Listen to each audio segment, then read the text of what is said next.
Hello friends, welcome to Unacademy. Let's crack NEET PG. I'm Dr. Shonali Chandra and today I'm going to speak about HPV vaccination in this short video.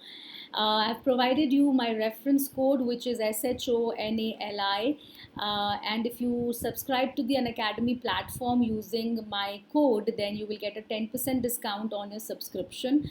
For any query and doubts, you can also follow me on my Telegram link, right?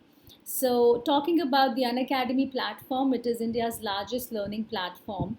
If you get a Plus subscription, you get access to unlimited live and recorded courses from India's best educators. So, there are daily live classes going on in the platform where you can chat with your educator, interact, ask doubts and queries, get them solved there and then. So, it's like a live classroom experience. All the courses, they are structured in line with the exam syllabus, that is the NEET PG syllabus, and there are live tests and quizzes to help you evaluate your preparation. So there are regular mock tests, and you can also get a detailed analysis on your performance as well. And one subscription gets you access to all of the live and recorded courses to watch from the comfort of your own devices. Top educators are associated with the Unacademy platform, like Dr. Nikita Nanvani, Dr. Preeti Sharma, Dr. Mohammad Azam, Dr. Devesh Mishra, sir, for pathology. And you can check out the various courses that are offered. So, subject wise courses keep getting launched. In fact, there are also batch courses or crash courses, which are comprehensive courses as well, that keep getting launched every now and then. So, you can check out the ongoing courses in our platform as well. And as far as the subscription modules go, we had the short duration subscriptions like the 3 month and 6 month subscriptions. And we also have long duration subscriptions like the 12-month and 24-month subscription. So for those of you who are targeting the next mid-year exams, of course you will need a 12-month time period. You need the course is wide. You want to go through all the sessions and lectures, and also leave you enough time in the end to revise. So for that the 12-month subscription makes more economical sense also, because it turns out to be rupees 2083 per month only. And for those of you, like for example, who are in their third year or final year, and they decided to prepare for NEET PG from the very beginning, but they have classes and hospital schedules and duties and night shifts simultaneously. You cannot put in the same amount of hours every day, and they want a slower pace of preparation. You can go ahead with the 24-month subscription. It will just turn out to be rupees 1250 per month, so it's far more economical in the longer run. And if you use my code SHONALI to subscribe to the platform, you will get a 10% discount on any of the subscription that you choose. Now, come talking about HPV vaccination. This is vaccination against this virus, that is human papilloma virus, right? Now, cervical cancer, we all know, is the most common gynecological cancer among Indian women, and it is also the most common cause of death in due to cancer in Indian women, right? So cervical cancer is very very important, and the fact that all of us get exposed to the infection with HPV, and it is the causative agent for cervical cancer as well as cervical intraepithelial neoplasia. And whenever we begin the sexual activity, women are going to get infected with HPV virus, right? So that is why to tackle the menace of cervical cancer, now we are going ahead with HPV vaccination as well, that is available in our country as well. So it's obviously it's an important topic for exam, but it was also a lot of clinical relevance is also there for this topic, I must say. So all these whiles for the past 20-30 years, what we had been focusing in terms of prevention against cervical cancer was the strategy using screening, right? And that is what we were doing, screening the women. But now, yes, we have another tool for available, that is the HPV vaccination. So I'm going to talk about that here. So the first vaccine that was launched was the Cervarix. right?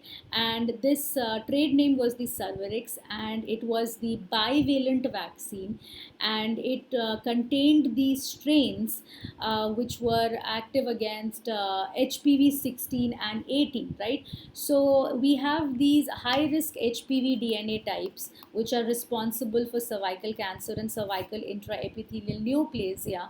And there's not one or two high risk types. These are not the only two high risk types of HPV DNA. There are in total 12 to 13 high risk HPV DNA types. And but 16 and 18 together, they are responsible for about 70% cases of cervical cancer. So these were the most important of these strains, and a vaccine was developed targeting these strains. So HPV 16 and 18 is present in the bivalent vaccine, and then later on we came ahead with the Gardasil vaccine, and this is a quadrivalent vaccine, and apart from containing 16 and 18 HPV strains, it also contains HPV 6 and 11. Now these HPV 6 and 11 are the low risk HPV DNA types, but they cause anogenital warts. Okay, so these are the strains which cause anogenital warts. So this vaccine also provides protection against the development of anogenital warts. That is one very, very important feature of this vaccine.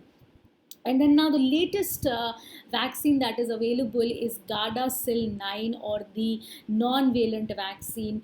Now it has come with the trade name Gardasil 9. Then what has been added to this Gardasil was Gardasil initially had 16, 18, 6 and 11. Now 5 another strains are added to the vaccine. Those are against HPV 31, 33, 45, 52 and 58. So it provides a more wider coverage of the high risk HPV DNA types. So these are also the high risk HPV types, and they are also included in this vaccine. So more wider protection with this. But as of now, this Gardasil 9 is not available in India. So this Gardasil 9 is FDA approved, right? FDA approved by the US, and there they are using it. But as of now in India, what we have is Gardasil and Cervarix. So these are available, and I've told you the advantage of Gardasil is that it also protects against anogenital warts apart from CI and cervical cancer. And it is also important to note that Gardasil and Cervarix is going to protect against these HPV strains, that is 16 and 18, which are responsible for 70% of the cancers. But they are not the only strains which cause cervical cancer. There are other high risk strains also that can be causative in cervical cancer as well. Now, talking about this vaccine, what is this vaccine? So this vaccine is an inactivated vaccine, right? And it is composed of the capsid protein L1, type specific major capsid protein L1, right? And the other important thing to know is what is the recommended age. Now the recommended age is between 11 to 12 years. So that is what the American guidelines, the ACOG, is recommending, that it should be used in younger girls, young girls who yet are not sexually active, and who are who've not yet initiated their sexual activity, and that is what is going to be the best time to vaccinate. So therefore 11 to 12 years. But please also remember that this recommended age is based according to their population, right? 11 to 12 years. So in India, according to the FOXI guidelines, according to the Indian Academy of Pediatrics guidelines, we say that 9 to 14 years is good enough for us. 9 to 14 years is good enough for us. Because in their country, the initiation of sexual activity is much sooner, so therefore their recommended age is 11 to 12 years. And when we consider the Indian Academy of Pediatrics guidelines, or the FOXI guidelines, they say 9 to 14 years is fine for us.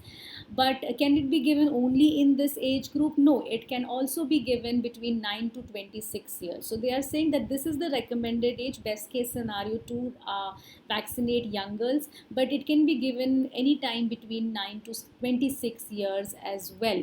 And the most important aspect to remember is that it should be given to women. The concept is that it should be given before the sexual activity begins. That is the concept. right? So if there is a young girl who has not begun her sexual activity and she is less than 25 years, less than 26 years, she can be vaccinated for sure, no problem with that. Now, what is the route of administration? The route of administration is intramuscular injection. What is the dosage schedule? Well, when we are vaccinating up to 14 years of age, so in the young girls, when we are vaccinating, we need only two doses, right? The zero dose, that is the first dose, the zero dose, and then the second dose has to be given after 6 months at least. So it can be given anytime between 6 to 12 months, but not before 6 months. Okay, so that is the dosage schedule when we are vaccinating young girls up to 14 years of age. But when we are vaccinating girls who are 15 years and above, all right, if we are vaccinating girls who are 15 years and above, then three doses are required, all right, 0, 1/2 and 6 months. That means that is a zero dose, right? And then there is a second dose which is after 1 month in case of Cervarix if you are using, and after 2 months if you are using Gardasil vaccine, right? So that is the difference. And then the third dose will be after 6 months. Okay, so this is the dosage schedule, all right.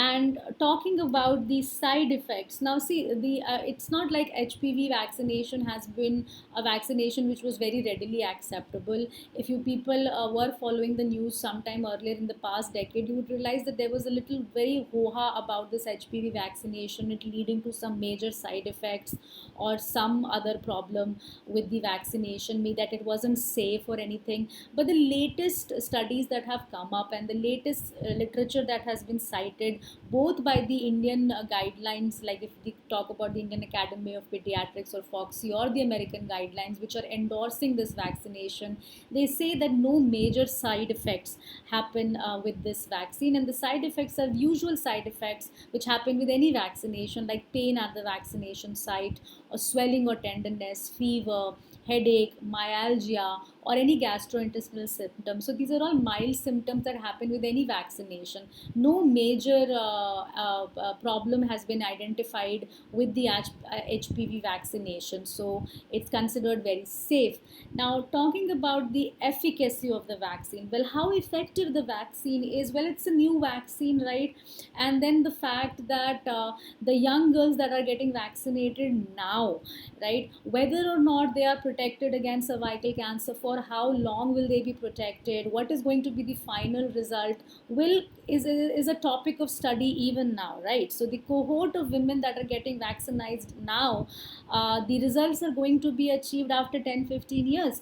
But so far, whatever study has been done, maybe the efficacy results, I mean, already 9 years, 8 years of data or follow-up data is available, and according to that, the vaccination is very effective. Okay, the vaccination is very effective as far as the current data is existing, and that is why the duration of protection is also considered to be long. How exactly, it is not known as of now, but maybe when future results are there available, we would know how exactly effective it is. But whatever the current data is after 8 to 10 years of study, it is saying that it is very effective. And The fact that there is no booster dose, so there is no worry. So far there is no booster dose that is recommended, right? So that is about the efficacy, but the caveat of this efficacy is that it is most effective if given before the onset of sexual activity. So there are women, sometimes who come up to me and say that, we are already sexually active. When we were children, this vaccine wasn't there, and now I'm 25, now I'm 22, 21, and I have not gotten vaccinated in the past, but I'm already sexually active. So it's not like they cannot be given the vaccine. Yes, they definitely can be given the vaccine, but I will tell them that it's not probably not going to be as effective as it is when given in before the onset of sexual activity. So it's not like they should be denied the vaccination. They can be given, but they should be told that it is most effective if given before the onset of sexual activity. And therefore, very long term data are still pending on this vaccination. Therefore, women who get vaccinated, women who get vaccinated, they should be continued to screen. They should continue to get screening as well. Okay. Now, talking about the summary of HPV vaccination now. So, to summarize the HPV vaccination, the ideal thing would be to vaccinate young girls between 9 to 14 years, right? Now, obviously, if you have read about the vaccination, the Cervarix and Gardasil vaccination, they are effective in boys as well. But America is going ahead and vaccinating its boys as well. But as of now in India, we are vaccinating the girls only. Okay, so ideally you vaccinate young girls between 9 to 14 years of age. Between 15 to 25 years of age, young girls can be vaccinated even when they cross 15 to 25 years of age. And especially if they are not sexually active, yes, we should vaccinate them. And even if they are sexually active, even if the girls who are 15 to 25 years of age and they are sexually active, they can be vaccinated. The vaccine would be less effective, right? But some benefit can definitely be there, right? Because at least the vaccine, they could be, in fact, they could be already infected with HPV, but maybe with a different strain, right? And so that is why some benefit is there even if they are vaccinated, even if they are sexually active. But for sexually active women who have crossed the age of 25 years, right, for sexually active women who have crossed the age of 25 years, for them, they should preferably be counseled for screening rather than getting themselves vaccinated. Okay, because when vaccinated after the age of 25, reduced efficacy of the vaccine has been seen. So this is the summary of HPV vaccination. All right, and again I will emphasize that yes, it is important for the postgraduate entrance examinations to be aware of what are the new developments in the vaccine, what is the criteria. This HPV vaccination has got a lot of clinical relevance, right? And I will take this opportunity to reach out to the young girls who are becoming doctors, right? And it is very very important that we as women also recognize the importance of HPV vaccination, the importance of cervical cancer screening for our sake and also for our sisters and mothers sake as well. So that is our, so not just, it's not like it's the duty of only the gynecologists of this country to deal with that. It is the duty of any physician, to talk about HPV vaccination and how it can help, and what scenarios it can be used and given. So yes, friends, let's crack NEET PG together. Subscribe to Unacademy platform. You can hit the bell icon for notifications, and you can use my code SHONLI Shonali to get 10% discount on all of your subscriptions as well. Thank you.